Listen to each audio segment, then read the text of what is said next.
Hai, terima kasih untuk teman-teman atau ibu bapak yang tidak skip video ini. Selamat hari Minggu bagi kita semua.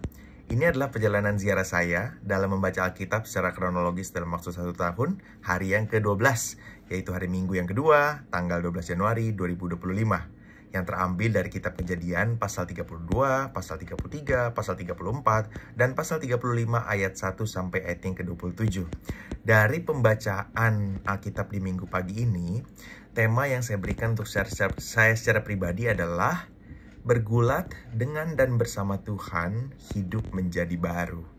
Tentu kita semua tahu tema ini merujuk kepada hidupnya siapa ya. Nah, jadi izinkan saya untuk menceritakan hal-hal apa saja yang saya dapat yang menjadi rema untuk hati saya. Cerita kembali kepada Yakub saat hendak pulang ke tanah Kanaan, ia melewati daerah yang didengarnya telah menjadi wilayah kekuasaan dari Esau, yaitu nama tempatnya berdasarkan arti dari namanya, yaitu Edom. Nah, teman-teman dan ibu bapak, sikap Yakub yang tetap bertahan di dalam hatinya dari 20 tahun sebelum ia melarikan diri sampai detik tersebut adalah ketakutannya. Apalagi ketika ia mendapatkan kabar dari pengintai-pengintainya bahwa Esau membawa 400 orang. Trauma masa lalunya muncul dan ia menjadi sangat takut. Dia dengan akalnya membagi pasukannya dan segala macamnya, sehingga ia bisa bersembunyi di tempat paling belakang atau tempat yang menurutnya paling aman saat itu. Dan di tengah ketakutannya yang sebenarnya keliru, ia mencari Tuhan. Untuk pertama kalinya ia yang mencari Tuhan secara langsung, dia yang duluan mencari. Gitu. Dalam ketakutannya dia berdoa, Tuhan, tolong selamatkan aku. Engkau berjanji engkau akan menjadikanku bangsa yang besar, tapi tidak mungkin kan aku mati di sini. Tuhan tolonglah dan segala macamnya. Akhirnya Tuhan menjawab doa Yakub dengan cara yang paling tidak diharapkan atau ditebak oleh Yakub. Jawaban doanya muncul di tengah malam. Di tengah malam, saat mereka menyeberang dulu dari sungai Yabok, kemudian tengah malam di saat sendirian, disitulah Allah menjawab doa Yakub dengan bergulat dengan Yakub. Begitulah cara Tuhan menjawab doanya, yaitu dengan menguji Yakub, ya, dengan perantaraan malaikat yang menampakkan diri sebagai manusia secara sementara. Tuhan ingin mengeluarkan Yakub dari zona ketakutannya ke zona imannya, yaitu di saat dia diperhadapkan dengan situasi hidup dan matinya, bagaimana Yakub merespon saat itu? Tentu malaikat tidak akan mengeluarkan kemampuan ilahinya karena Yakub akan mati di tempat. Jadi tentu malaikat menyesuaikan kemampuannya dengan kemampuan Yakub. Dan puji Tuhannya, Yakub yang memang tidak diceritakan perasaannya dia saat itu, tapi tentu saja akan berkecamuk karena dia sedang dikuasai ketakutan. Dan di tengah malam, di saat lagi gelap sekali, kondisi di situ, dia harus bertahan hidup dari seseorang yang dia mungkin sudah bisa merasa kalau ini seseorang yang tidak biasa atau seseorang utusan Tuhan. Puji Tuhannya, Yakub sanggup bertahan. Dan sebagai penanda bahwa Yakub bertahan, malaikat akhirnya dapat membuat pangkal paha dari Yakub terkilir, dan itu sifatnya permanen, tidak bisa diperbaiki lagi, tidak bisa disembuhkan lagi, dan ya mungkin tidak akan disembuhkan oleh Tuhan, karena itu harus menjadi tanda bahwa Yakub mau bergumul dengan dan bersama Tuhan di sepanjang malam itu, dan Yakub sanggup bertahan. Dan inilah yang dipuji oleh Tuhan, bahwa Yakub mau bergumul dengan Tuhan dan dia sanggup melewati hal itu, sehingga berkat yang diberikan Tuhan kepada Yakub adalah nama yang baru, identitas yang baru, yaitu Israel, yaitu Allah bergumul, atau seseorang yang bergumul dengan Allah dan sanggup bertahan. Itulah Yakub yang baru, yang dipilih Tuhan, Yakub yang sekarang pemberani, sehingga setelah peristiwa itu ia menamai sebuah tempat yang menjadi tempat pengalamannya dia dengan Tuhan yang bernama Peniel atau wajah Allah. Dan kemudian ketika ia sudah dekat dengan Esau, dia berubah posisinya, dia menjadi yang paling depan. Dan ternyata doa Yakub sungguh-sungguh dijawab oleh Tuhan. Dengan Tuhan ternyata juga dalam waktu yang bersamaan mengerjakan sesuatu di hidup Esau, sehingga perubahan hati Esau sangat-sangat terlihat. Berbeda jauh Esau yang di beberapa pasal sebelumnya yang sangat-sangat jauh dari Tuhan, dan Esau yang sekarang yang tidak memiliki hati yang dendam lagi kepada Yakub. Malah Esau yang berlari mendapatkan Yakub dan menyampaikan kerinduannya. Puji nama Tuhan. Kedua pihak yang berseteru, yang diproses sama Tuhan di sebelah sini, yang diproses sama Tuhan yang di sisi sebelahnya, dan kemudian dipertemukan, saling memaafkan terjadi, dan tidak hanya saling memaafkan tetapi rekonsiliasi juga terjadi. Semua karena Tuhan. Tuhan bekerja pada kedua belah pihak, mengerjakan proses pembentukan, dan rekonsiliasi antar anggota keluarga pun terjadi. Puji nama Tuhan. Yakub dapat diberi kesempatan oleh Tuhan untuk sekarang ini melangkah ke tantangan yang berikutnya. Tantangan yang berikutnya, tantangan yang pertama bagi Yakub sebagai seorang kepala keluarga, sebagai seorang kepala suku yang baru yaitu Israel, muncul saat mereka harus tinggal menetap sementara di sebuah tempat yang bernama Sikem, tempat dari suku Hewi. Nah, Sikem ini juga merupakan nama dari salah satu leader di sana yang ayahnya bernama Hamor. Memang tempat yang tidak takut akan Tuhan atau jauh dari Tuhan, ada saja orang-orangnya, dari pemimpinnya atau dari rakyatnya yang perbuatannya sangat-sangat jahat atau bejat. Dan Yakub harus mengalami tantangan yang pertama, yaitu keluarganya mengalami kejahatan dari orang-orang yang jahat di sekitar tempat mereka tinggal.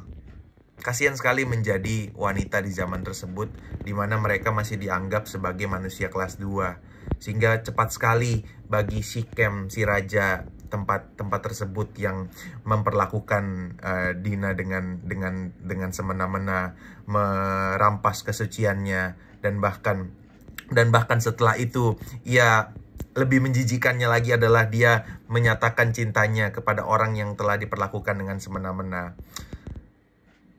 Walaupun tidak dicatat, saya ikut merasa sedih dengan kehancuran hati Dina, tetapi juga kepasrahan Dina saat itu yang dirinya tentu sebagai perempuan di zaman tersebut tidak punya hak apa-apa untuk bisa mengatakan tidak dan segala macamnya. Dan akhirnya Yakub harus diperhadapkan bagaimana dia bersikap terhadap situasi yang mengganggu keluarganya ini. Akhirnya Sikem dan ayahnya Hamor mendatangi Yakub dan sekeluarganya. Dan di sini harus saya akui bahwa Yakub tidak berkonsultasi sama Tuhan. Yang kedua, Yakub sebagaimana dosa turunan dari Abraham, kecenderungan yang salah dari Abraham, dari Ishak, dan juga sekarang ini ada di hati Yakub adalah kecenderungan dia untuk mencari aman. Karena walaupun saran dari Yakub seolah-olah baik, yaitu menyertakan orang-orang Hewi ini untuk menjadi orang Israel dengan mereka semua harus disunat, tetapi Yakub menyingkirkan fakta bahwa harus ada sesuatu hal yang dilakukan dong untuk membuat kesalahannya Sikem ini dapat terbayarkan. Masa Yakub tidak mementingkan perasaan dari anak perempuannya, sedangkan saudara-saudaranya, yaitu anak-anak Yakub yang lain, hatinya sudah panas. Masa tidak ada keadilan bagi adik kami yang diperlakukan dengan tidak baik? Bahkan untuk ukuran zaman itu yang dilakukan Sikem itu sangat-sangat tidak pantas, sangat-sangat gila, sangat-sangat jahat. Yakub tidak memperhatikan hal-hal itu. Dia hanya fokus untuk menjaga ketentraman dan segala macamnya tanpa mempedulikan keadilan yang seharusnya ditegakkan di kasus ini. Yakub tidak mengatasi problem ini dengan baik. Anak-anak Yakub juga tidak mengatasi problem ini dengan baik dengan menjadi hakim bagi masalah ini. Yang seharusnya kita tahu pembalasan selalu adalah hak Tuhan. Tetapi mereka mengambil main hakim sendiri. Dendam dan amarah sudah menguasai mereka sehingga saat semua orang Hewi ini termasuk Sikem dan juga ayahnya Hemor sedang pemulihan pasca sunat, disitulah kesempatan mereka untuk kesempatan anak-anak Yakub untuk menjadi hakim dan membunuh semua orang di situ. Bahkan mereka bertindak seolah-olah seperti bangsa yang tidak mengenal Tuhan dengan menjara dan segala macamnya. Padahal ini bukan perang. Di zaman tersebut, penjarahan atas harta-harta hanya dapat terjadi setelah perang antara yang menang dan yang kalah. Sedangkan hal yang terjadi sekarang ini adalah pembantaian satu arah.